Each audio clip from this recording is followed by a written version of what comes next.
आफ्नो कुर्सी छाड्नु अघि प्रधानमन्त्री सुशीला कार्कीले गर्न लागिन् अर्को ठूलो धमाका। के अब जेन्जी आन्दोलनका अपराधीहरू नङ्गिने बेला आएको हो?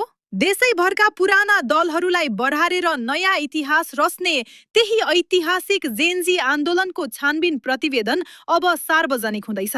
प्रधानमन्त्रीको सचिवालयका अनुसार यो प्रतिवेदन कहिले र कसरी बाहिर ल्याउने भन्ने विषयमा प्रधानमन्त्री कार्कीले केही दिनदेखि लगातार गोप्य इन्टर्नल मिटिङ गरिरहनु भएको छ।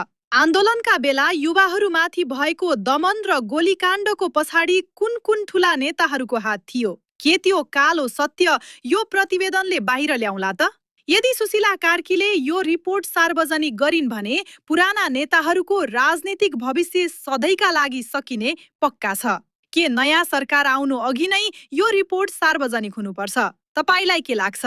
भिडियो शेयर गर्नुहोस् र आफ्नो कडा विचार कमेन्टमा लेख्नुहोस्।